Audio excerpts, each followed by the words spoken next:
तो फिर हाँ okay, n hexane n heptane mixture जो आप बना रहे हो वो मिक्सचर एजोट्रॉपिक मिक्सचर है, क्योंकि सेम कंपोनेंट चाहे कितने भी हो एक ही टेम्परेचर पॉइंट के ऊपर बॉयल होंगे without change in composition. Okay, इस एजोट्रॉपिक जैसे नॉन आइडियल में भी हमने टू टाइप्स पढ़ा था, पॉजिटिव डेविएशन नेगेटिव डेविएशन, ठीक ऐसे ही जो सेम टेम्परेचर पॉइंट पे बॉयल होंगे वो तो हो गए एजोट्रॉपिक। अब एजोट्रॉपिक में भी टू है, लो बॉइलिंग वाले, बॉइलिंग पॉइंट वाले और हाई बॉइल। भाई एक तो ये होगा जिनका बॉइलिंग पॉइंट सेम ही होगा, अब सेम नहीं होगा तो या तो कम होगा या फिर ज्यादा होगा। तो लो बॉइलिंग पॉइंट वाले मिक्सचर वो होते हैं, कौन से होते हैं, जो राउल्ट की लॉ से बताओ पॉजिटिव डेविएशन शो करते हैं कि नेगेटिव डेविएशन शो करते हैं, लो बॉइलिंग पॉइंट वाले। Vivek, low boiling point azeotropic mixture positive deviation show करते हैं, रीजन पता है क्या क्यों करते हैं? क्योंकि पॉजिटिव, समीर बिल्कुल सही है बेटा, वेरी गुड, पॉजिटिव डेविएशन इसलिए होंगे लो बॉइलिंग पॉइंट वाले, हाई वेपराइज वाले, क्योंकि जिनका बॉइलिंग पॉइंट कम होगा ना वो इजीली वेपराइज होंगे, वेपर ज्यादा बनेगी उनकी, क्योंकि बॉन्डिंग बहुत वीक है। पॉजिटिव में पढ़ा था तुमने, AB का इंटरेक्शन वीक होने की वजह से इजीली वेपराइज हो जाएंगे, तो लो boiling point less strong bonding, very good, bonding बहुत वीक होती है रोहित। और हाई बॉइलिंग पॉइंट में AB की बॉन्डिंग स्ट्रॉन्ग थी, इजीली बॉयल नहीं होंगे, इजीली वेपराइज भी नहीं होंगे, इसीलिए इनकी वेपर का मीनिंग लो वेपराइज हाई बॉइलिंग पॉइंट। समझ में आ गई बात ढंग से? ये एजोट्रॉपिक का टॉपिक कंप्लीट था। Colligative property and calculation of molar mass, next topic था आपका कॉलीगेटिव प्रॉपर्टी। मैंने आपको कल भी बताया था कॉलीगेटिव प्रॉपर्टी अपने कोर्स में 4 टाइप्स की।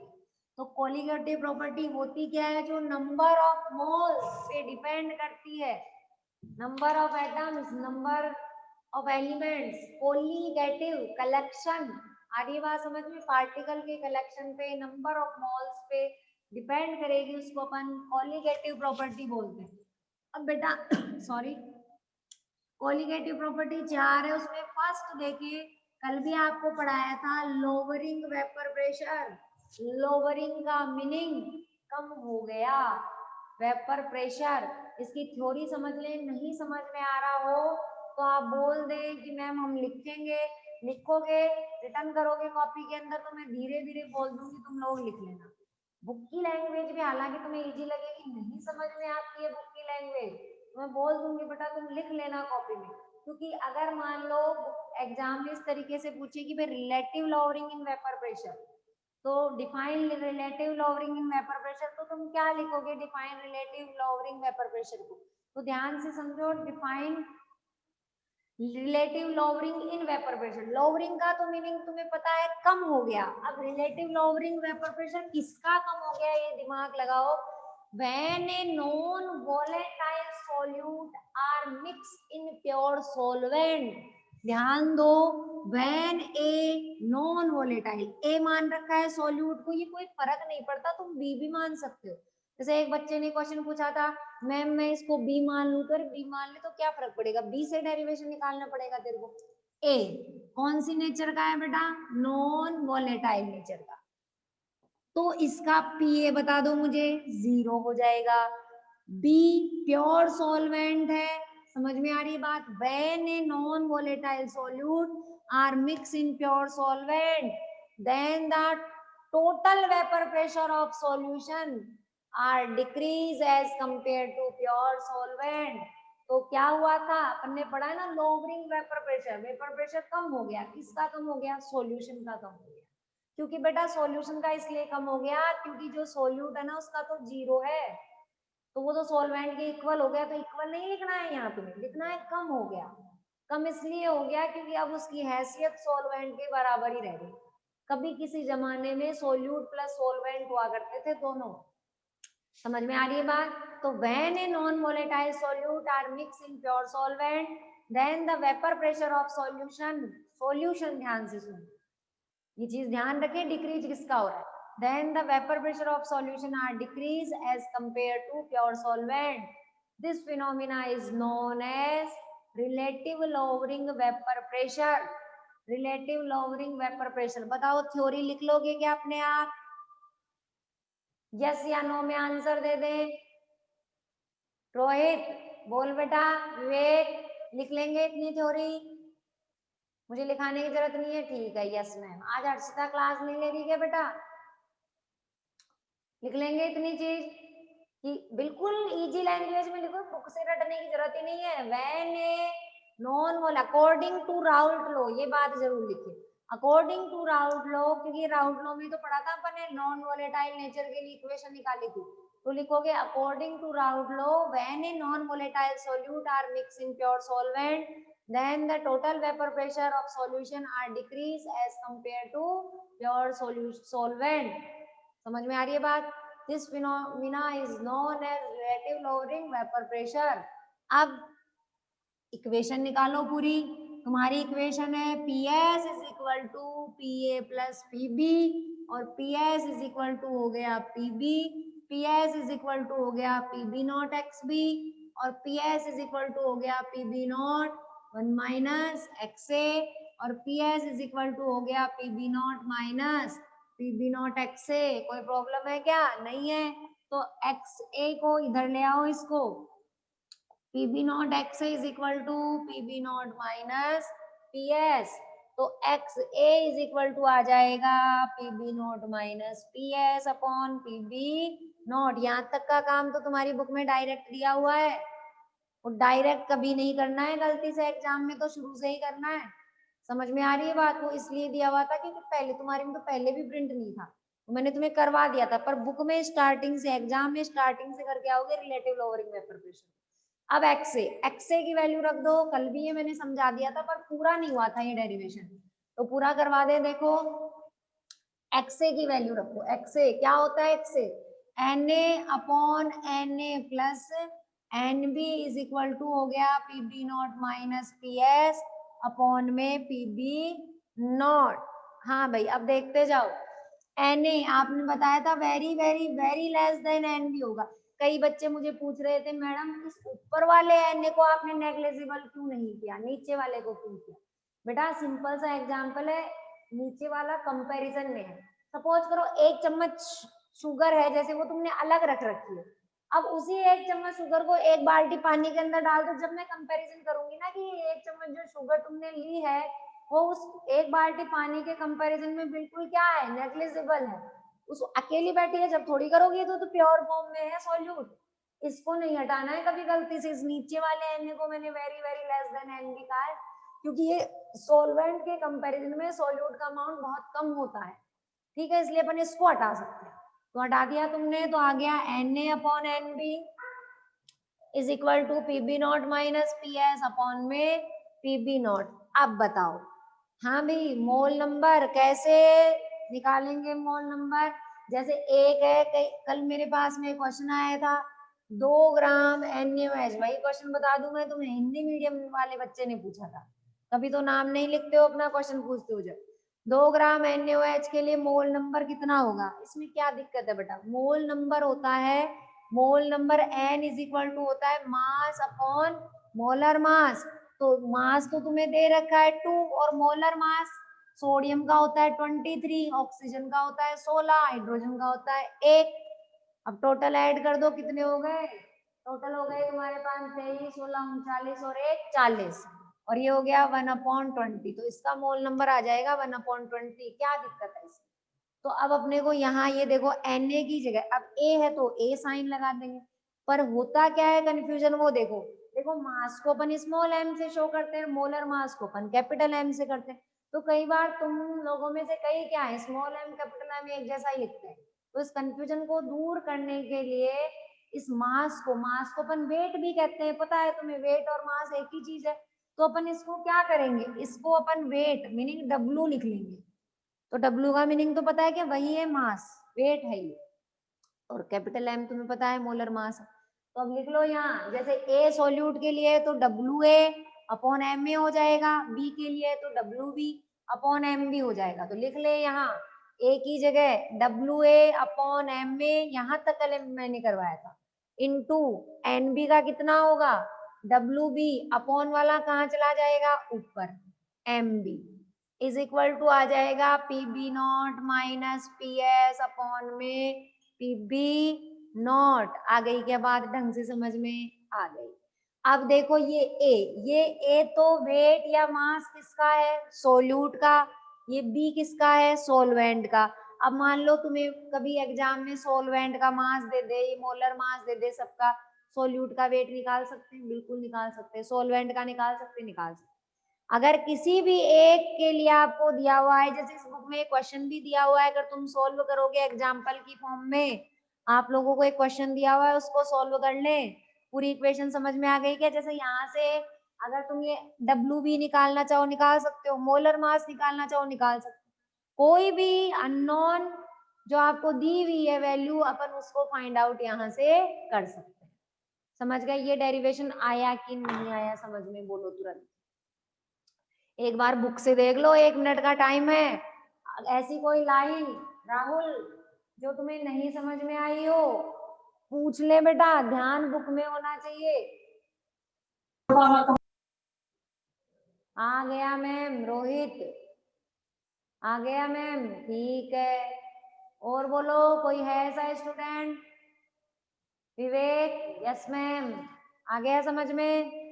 मैं सेकंड पॉइंट पढ़ाऊंगी फिर ये ढंग से समझ में आ जाना चाहिए।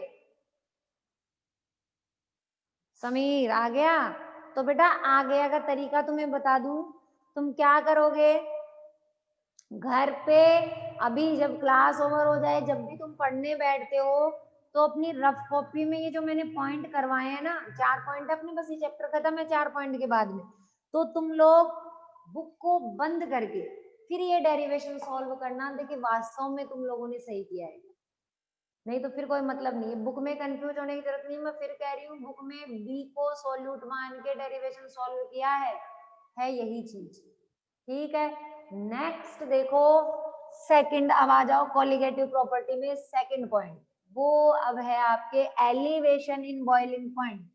लॉवरिंग का मीनिंग तो पता चल गया तुम्हें, relative lowering in vapour pressure का मीनिंग था वेपर प्रेशर डिक्रीज हो जाएगा। अब किसका हो जाएगा ये तो तुम समझ चुके हो, सॉल्यूशन का डिक्रीज हो गया था। क्यों, क्योंकि नॉन वोलेटाइल सॉल्यूट अपन ने मिक्स करके गड़बड़ कर दिया था।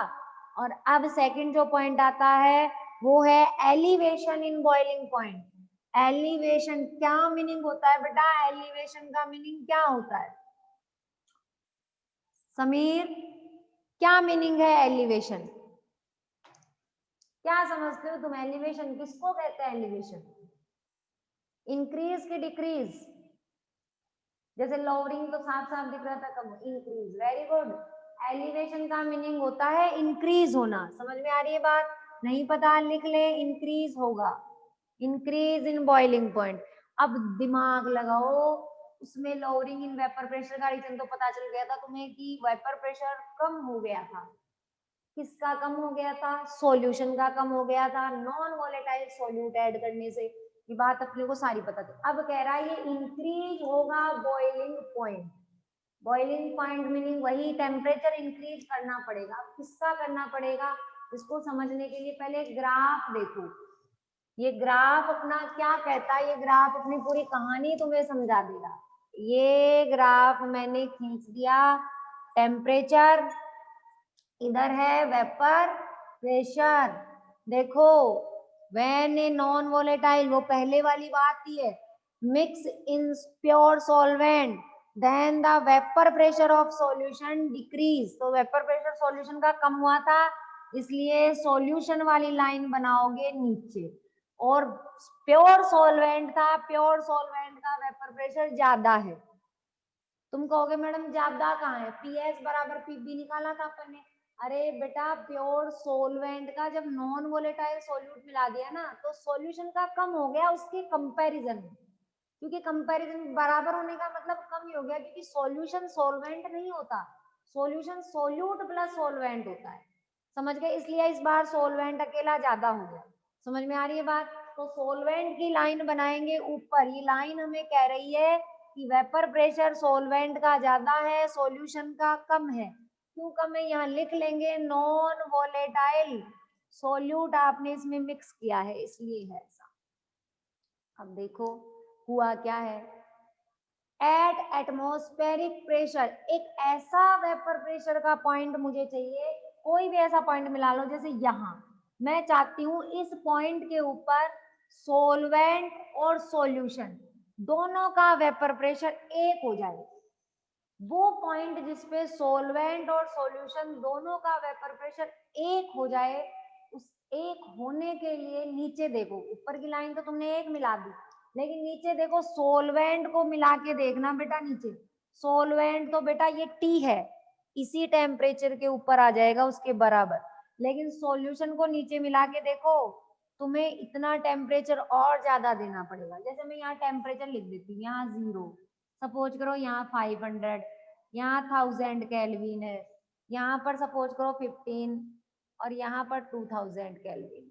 अब तुम खुद दिमाग लगाओ, ये 1000 केल्विन पे ही उस वेपर प्रेशर के इक्वल हो जाएगा, लेकिन इसको उसी वेपर प्रेशर पे इक्वल होने के लिए अपने को कम से कम 2000 केल्विन टेम्परेचर और देना पड़ा। ये टेम्परेचर की वैल्यू नहीं है कि तुम मैडम हम याद करेंगे, तो मैंने तुम्हें एग्जांपल के लिए बताई, मीनिंग इतना टेम्परेचर मुझे क्या करना पड़ा, इसका इंक्रीज करना पड़ा। तो बात आई समझ में, एलिवेशन इन बॉइलिंग पॉइंट किसका हुआ, सॉल्यूशन का हुआ। सॉल्यूशन का बॉइलिंग पॉइंट, वो टेम्परेचर अपन ने इंक्रीज किया ताकि वो भी सॉल्वेंट के वेपर प्रेशर के इक्वल हो जाए। अब प्योर सॉल्वेंट है, प्योर सॉल्वेंट को तुम नोट से शो करते हो, जैसे कई जगह अपन ने लिखा था ना Pa is equal to Pa not XA, meaning ये प्योर सॉल्वेंट के लिए वेपर प्रेशर था, पढ़ा है तुमने। तो वही अपन प्योर फॉर्म के लिए अपन नोट लगा देते हैं ऊपर। तो मैं यहाँ देखो ये टेम्परेचर, ये पॉइंट किसका है, ये सॉल्यूशन का है, इसको तो मैंने लिख दिया TB। बी का मीनिंग बॉइलिंग, टी का मीनिंग टेम्परेचर। ये बॉइलिंग टेम्परेचर तो है किसका, सॉल्यूशन का, और सॉल्वेंट का मैंने लिख लिया TB नॉट। ये है प्योर सॉल्वेंट का बॉइलिंग टेम्परेचर। दोनों के बीच में मैंने अभी बताया इतना ज्यादा देना पड़ेगा टेम्परेचर, उस डिफरेंस को मैंने लिख लिया डेल्टा TB। समझ में आ रही है बस बात।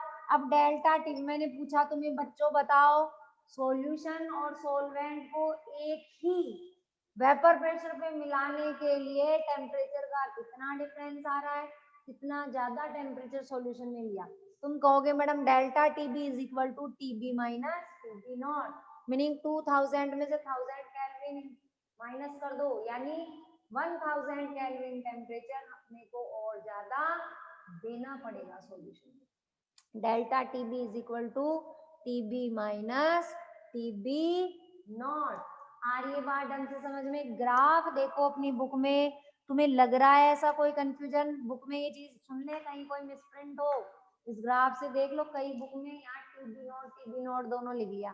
सॉल्यूशन के लिए कभी नोट नहीं लगाते अपन, प्योर फॉर्म के लिए ही नोट लगता है। TB होगा सॉल्यूशन का, TB नोट होगा सॉल्वेंट का। आ गई क्या बात मेरी समझ में, बोलो जल्दी, फटाफट बोल दो। आ गई क्या बेटा इतनी बात समझ में, समीर, रोहित, राहुल, विवेक, ग्राफ समझ में आ रहा है बेटा। बुक में देख लो अगर बोर्ड का साफ नहीं दिख रहा है, क्योंकि मेरी आवाज तुम्हें साफ सुनती है, हो सकता है बोर्ड साफ नहीं दिख रहा हो, पर आवाज तो बिल्कुल क्लियर सुनती है। समझ गए क्या, समझ गए। तो अब ध्यान से मेरी बात और सुन ले, इसका मीनिंग ये है टेम्परेचर इंक्रीज करेंगे ना, ये वेपर प्रेशर भी इंक्रीज होगा, यानी डेल्टा TB, जो TB निकाला है तुमने, ये TB क्या है, ये TB, ये TB है सॉल्यूशन का बॉइलिंग टेम्परेचर, बॉइलिंग पॉइंट है, वो डायरेक्टली प्रोपोर्शनल किसके है, डेल्टा P के। डेल्टा P का मीनिंग है लोअरिंग वेपर प्रेशर। आ रही है बात समझ में, कि भाई TB बढ़ाएंगे, TB सॉल्यूशन का, वो डायरेक्टली प्रोपोर्शनल है डेल्टा P के। डेल्टा P का मीनिंग है बेटा lowering in vapour pressure, meaning है कि टेम्परेचर को इंक्रीज करो ताकि lowering in vapour pressure increase होता जाए, जो वेपर प्रेशर कम हो गया था वो इंक्रीज होता जाए। तुम टेम्परेचर बढ़ा दो, वेपर प्रेशर अपने आप इंक्रीज हो जाएगा। समझ में आ गई। जिस बच्चे को ये सेकंड पॉइंट समझ में आ गया ना, उसको थर्ड पॉइंट में कहीं दिक्कत नहीं आएगी, क्योंकि किसी चीज को अपने को बराबर पॉइंट पे लाना है, सोलवेंट और सॉल्यूशन दोनों को बराबर करना था अपने को। तो सॉल्वेंट और सॉल्यूशन को बराबर करने का तरीका था कि सॉल्यूशन का टेम्परेचर अपन ने इंक्रीज किया, दूसरा होगा अपन सॉल्वेंट का डिक्रीज करके इनको बराबर करेंगे। समझ में आ रही है बात? वो नेक्स्ट थर्ड पॉइंट होगा तुम्हारा। तो ये बात समझ गए क्या कि delta TB directly proportional to delta P, क्यों मैंने लिखा है, ठीक है। उसके बाद राउल्ट का लॉ क्या कहता है वो सुने। राउल्ट का लॉ बहुत सिंपल सी एक ही बात लिखूंगी, पी पढ़ा है ना तुमने, डेल्टा पी, ध्यान दो, डेल्टा पी है बेटा लोअरिंग इन वेपर प्रेशर। तो डेल्टा पी डायरेक्टली प्रोपोर्शनल होता है नंबर मोल फ्रैक्शन के। ये डेल्टा पी किसका, डेल्टा पी सॉल्यूशन का लोअरिंग इन वेपर प्रेशर है, डायरेक्टली प्रोपोर्शनल। अभी तुमने लिखा था TB directly proportional to delta P, और राउल्ट ने कहा था कि जो पी है delta P, P directly proportional to, पढ़ा है तुमने राउल्ट की लॉ में स्टार्टिंग के अंदर, P directly proportional to x B A, ये पी ए ये पी बी ये पढ़ाए थे ना तुम्हें, P A directly proportional to x A, P A को हटाया था P A not X A, तो वही तो बात बोल रही हूँ मैं। ए के लिए लोगे तो ए की मोल फ्रैक्शन आ जाएगी, बी के लिए लोगे तो बी की। तो मैंने लिख लिया डेल्टा पी, ये डेल्टा इसलिए शो किया है, बार बार बोल रही हूँ कि सॉल्यूशन के लिए अपन ए और बी नहीं लिख सकते, ए लिखोगे तो सॉल्यूट होगा, बी लिखोगे तो सॉल्वेंट होगा, इसलिए डेल्टा पी लिख लो ताकि पता रहे सॉल्यूशन के लिए है ये वेपर प्रेशर। तो delta P directly proportional to x A, A का मीनिंग याद है क्या, किसका मोल फ्रैक्शन है ये है सॉल्यूट का मोल फ्रैक्शन, ठीक है, सोल्यूट का मोल फ्रैक्शन है ये, ए मैंने अभी भी सोल्यूट को माना हुआ है, और ये सोल्यूट कौन से सोल्यूट का मोल फ्रैक्शन है, ये नॉन वोलेटाइल सोल्यूट का है। क्योंकि कहानी बनी इसीलिए थी कि ये डेल्टा पी इसलिए लो हो गया था क्योंकि ये मोल फ्रैक्शन जो तुम ले रहे हो सोल्यूट ये नॉन वोलेटाइल नेचर वाला था। समझ में आ गई बात ढंग से? कोई दिक्कत है बेटा इसमें, प्रॉब्लम है क्या किसी को? नहीं है। तो अब अपन इस डेल्टा पी की जगह ऊपर वाली इक्वेशन में देखो अपन टीबी भी लिख सकते हैं, meaning TB also directly proportional to x A. समझ गए? अब टीबी डायरेक्टली प्रोपोर्शनल के साइन को हटा दो, लगा देंगे के बी, ये बॉइलिंग पॉइंट के लिए elevation in boiling point constant के बी, ठीक है। एक्स ए आगे का डेरिवेशन तो तुम पूरा खुद कर सकते हो, वो का वो ये जो अपन अभी फर्स्ट में कर रहे थे, कोई दिक्कत नहीं है, आगे से आगे चलते जाओ, डेरिवेशन सॉल्व हो जाएगा। समझ में आ रही है बात? इसको तुम चाहो ना इस टीबी को, इसको तुम डेल्टा टीबी भी लिख सकते हो, ठीक है।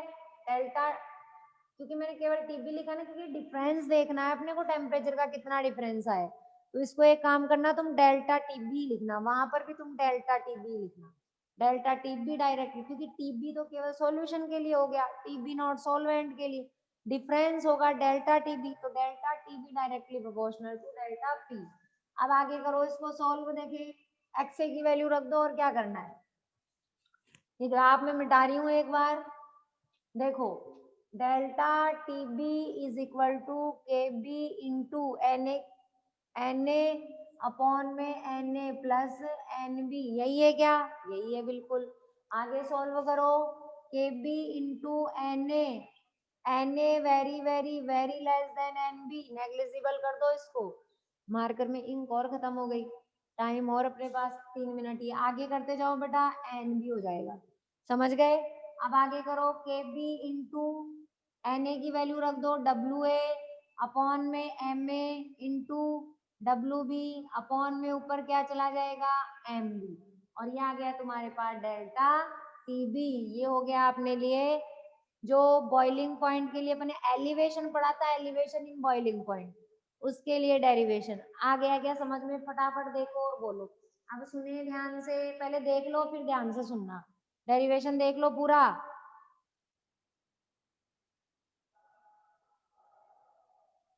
एम ए दिख रहा है क्या? पूरा डेरिवेशन समझ में आ गया क्या? बुक में देखो और फिर बताओ मुझे। अरे बुक में बी को मान रखा है, कंफ्यूज मत हो ना, मैं बार बार बता रही हूँ, फिर तुम चाहे बी मान के कर लेना, तुम्हें ज्यादा कंफ्यूज हो जाता है। देख लो फटाफट Sameer, elevation in boiling point का डेरिवेशन आ रहा है क्या समझ में?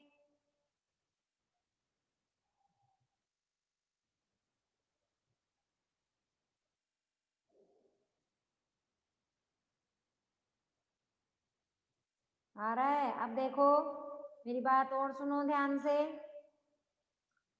ये तुम्हें किसी का फॉर्मूला दिख रहा है क्या जो मैंने लिखा है? केबी के जस्ट बाद में किसका फॉर्मूला है ये बता समीर।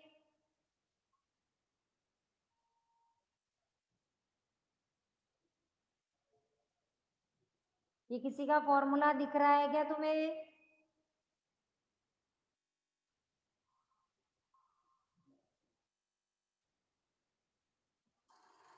यस मैम, किसका फॉर्मूला है बता फिर फटाफट।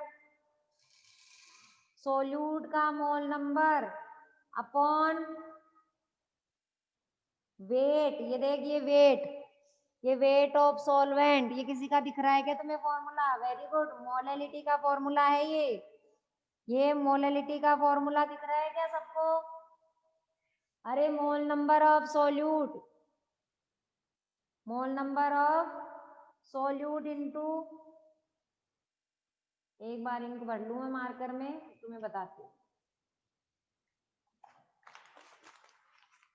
हाँ भाई, मोलैलिटी पढ़ा था क्या? मोलैलिटी का फॉर्मूला स्मॉल एम, जिसको आप शो करते हो स्मॉल एम से।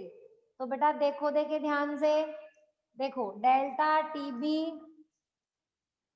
डेल्टा टीबी, ये तो के बी तो मैंने ऐसे कैसे लिख दिया, इनटू देखो ये वाला Na, मतलब मोल नंबर ऑफ सोल्यूट अपॉन के अंदर वेट ऑफ सॉल्वेंट, पढ़ा है ना तुमने, मास ऑफ सॉल्वेंट। तो ये वाला फॉर्मूला, इस फॉर्मूले की बात कर रही हूँ मैं, उसके एमबी की बात नहीं कर रही हूँ। ठीक है, ये फॉर्मूला पढ़ा है अपन ने मोलैलिटी का, समझ में आ रही है बात? तो अपन इसकी जगह क्या लिख सकते हैं, अपन स्मॉल एम भी लिख सकते हैं। इसका मीनिंग स्मॉल एम आ जाएगा। मोलर मास ऑफ सॉल्वेंट तो वैसे भी कांस्टेंट होता है, कि मोलर मास कांस्टेंट ही होगा क्योंकि वो तो पहले से फिक्स होती है वैल्यू। जैसे NaOH का तुमने निकाला था, H2 का तुमने निकाला तो फिक्स है, NaOH का 40 होगा, H2 तो वो वैल्यू फिक्स है। मीनिंग ये तो क्या है, एक तरीके का कांस्टेंट वैल्यू है। ये हो गया स्मॉल एम, इसको मैं स्मॉल एम लिख सकती हूँ। तो केबी को हटा के डेल्टा टीबी जो है वो directly proportional to small M भी लिख सकते हैं अपन, क्योंकि ये कांस्टेंट, ये कैपिटल एम भी कांस्टेंट, ये कांस्टेंट, केबी भी कांस्टेंट, तो meaning directly proportional to small M. इसका मीनिंग जो अपना बॉइलिंग पॉइंट कांस्टेंट था, एलिवेशन इन बॉइलिंग पॉइंट, वो डायरेक्टली प्रोपोर्शनल होता है मोलैलिटी के। इसका मीनिंग वो भी मोलैलिटी, वो भी नंबर ऑफ मोल्स पे, नंबर ऑफ मोल्स सोल्यूट के मोल नंबर पे डिपेंड कर रहा है। अपन यही तो प्रूव कर रहे हैं कोलिगेटिव प्रॉपर्टी में, कि सब में Na/Nb, Na/Nb ये चीजें आएंगी। जहां तुम्हारा ये प्रूव हो जाता है ना, उसी से अपने को पता चल जाएगा कि ये कोलिगेटिव प्रॉपर्टी। सेकंड ग्राफ ढंग से समझ में आ गया?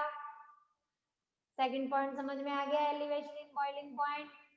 दो हो गए, कल ये चैप्टर खत्म हो जाएगा, ध्यान से मेरी बात सुन ले, इसके क्वेश्चन आंसर कर लेना कल, ठीक है? बाकी कल पढ़ते हैं, ले जा।